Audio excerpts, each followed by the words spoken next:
Hello, Thomas. How you doing? All right.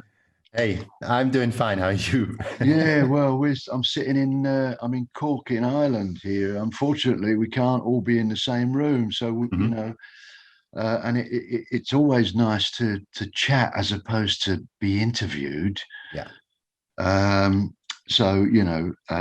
I think what's important today for us is that we can try to elaborate a little bit about games and how games can be used. I mean, this is digital and classroom games, I'm Mhm. assuming, but how they can be used in terms of training. I mean, I'm a complete novice, okay? I know that I'm involved in the project. I know that, but it's in a different capacity, and so I'm not. I have no expertise in this area. So I think what would be useful, because I imagine a lot of our viewers, a lot of people that are going to be watching this, they may not have any knowledge about games. You couldn't give us a little bit of background information about games and perhaps how they've evolved and how people are using them at the moment and what it is. What is games-based training? Sure. Um, I think it is a topic that you could talk about for hours. So I could come up with historical aspects, and maybe the most important thing to say here is that games have been in learning forever. Um, to play and to play a game has been part of growing up and becoming a human being like all the others from the get-go. You start out by learning through playing and through playing games.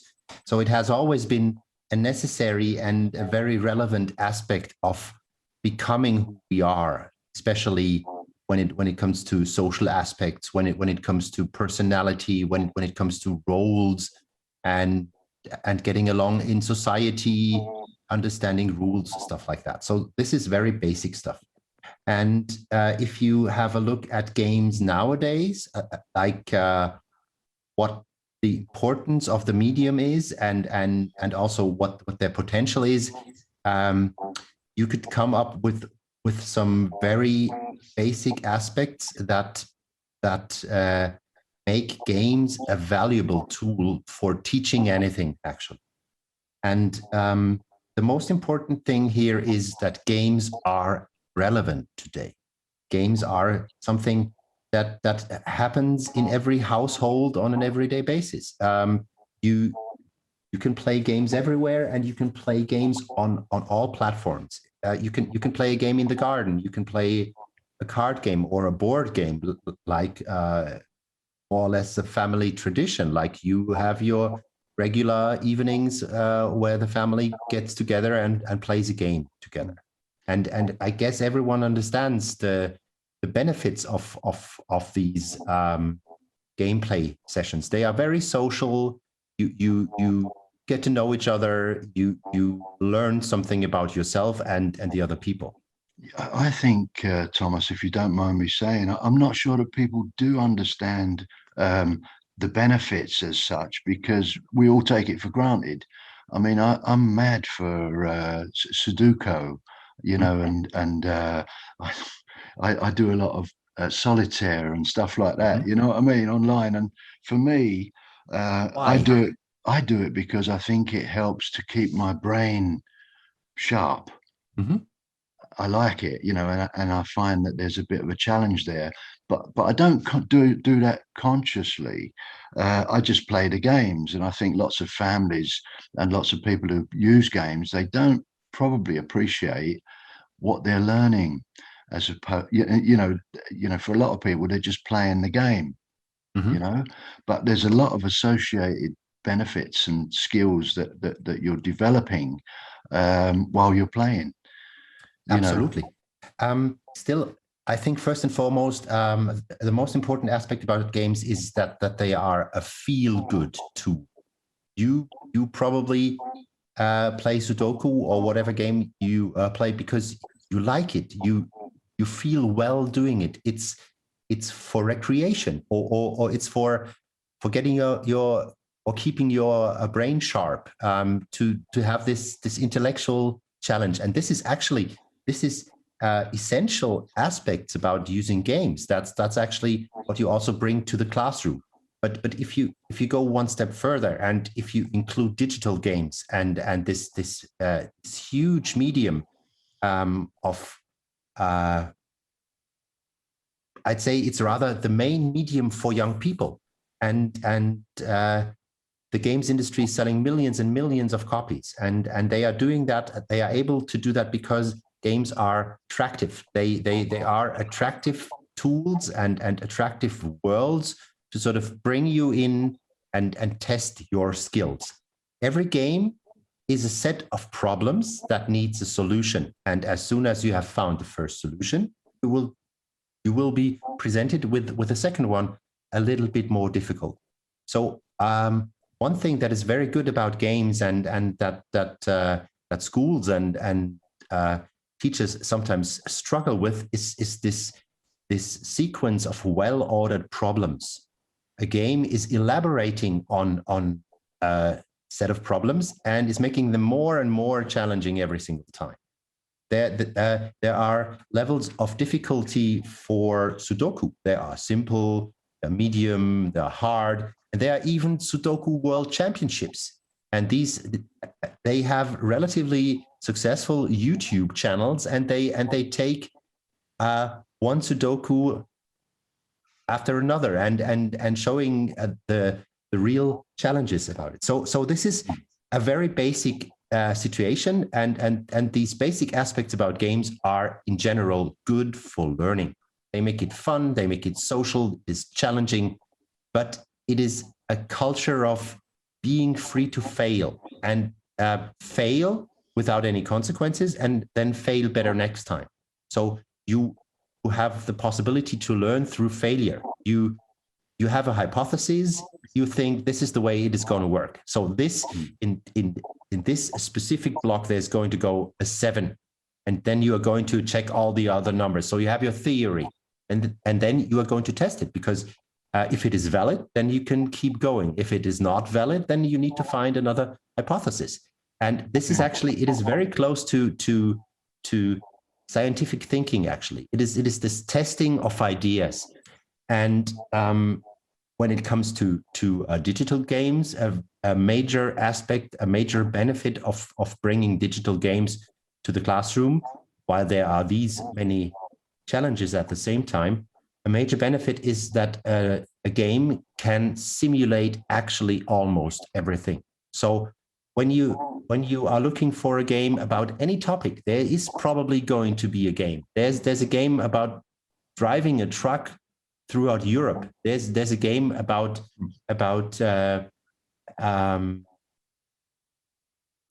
sorting goods in a warehouse. So there's probably a game about everything, and this gives you the possibility to train something that is presented in an interactive and action-oriented manner, and you can train yourself in that task.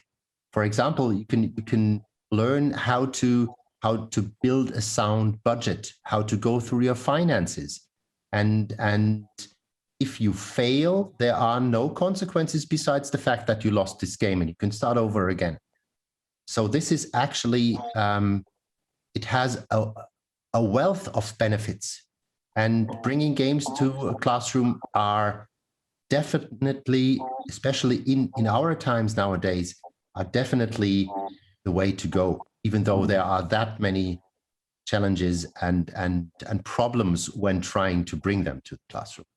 Yeah, I suppose it's also about how people learn, and it's a lot easier for people to learn when they're having fun. Yes, You definitely. know, because they don't realize they're learning, you know what I mean? And role playing and stuff like that. I mean, we've used role plays for years, forever, you know, in our learning. And I guess role plays are almost game-like, you know. Yeah, well, it is there is no real separation between the two. It is just a question of where they are happening and what you use to role play. There are a lot of role-playing games also with board games and with computer games, of course. Yeah. but just on the you mentioned digital. You know, I mean, at the moment we're in a digital. We're moving into almost a digital revolution. You know, I mean, things have really changed because we've all got the challenges now of working online. And I suppose the games that you're talking about, I mean, the game itself is a means to an end, I guess. But what about all the skills that you're developing as you're playing the game? I mean, I mean, our youngsters today are streets ahead, or, in terms of their technical know-how and, from a computer perspective or a telephone perspective, than mine would have been. I mean, I grew up in the dark ages.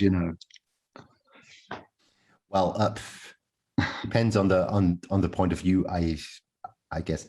But yes, there are also a lot of benefits when it comes to this digital revolution, which is happening at the moment. We are actually right in the middle of it, and the whole situation with the pandemic and everyone having to stay at home and doing home office and remote learning.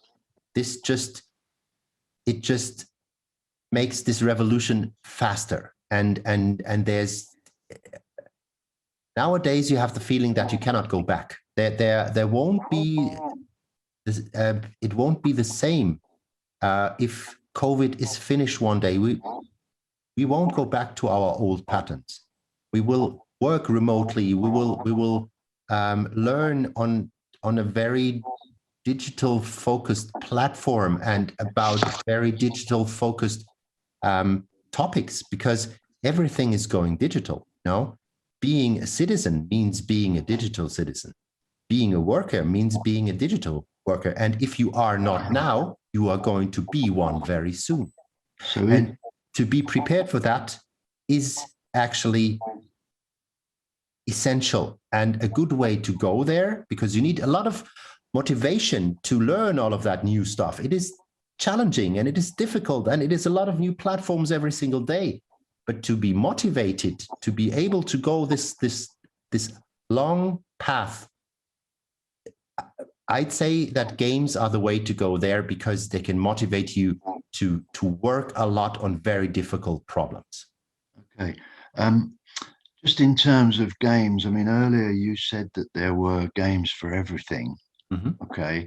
Is there a game out there which will help you to develop your digital skills, i.e., that will help you to play the games better? I know in GBT we're looking at working with teachers, but I'm just wondering if there's anything out there for people that are interested, and don't know the first thing about online gaming, or using games in education. Is there anything out there that could be? Yes, of course there is. I'd say that the whole culture of digital gaming is about it, because it is digital. That's the first thing that you need to be aware of. And playing digital games means that you need to use all the interfaces that are offered. You need to be able to use a controller, a mouse, a keyboard properly, like not just searching for every single letter, but being effective, like really on point. And besides that, the whole games culture is a digital culture. It is happening on digital media.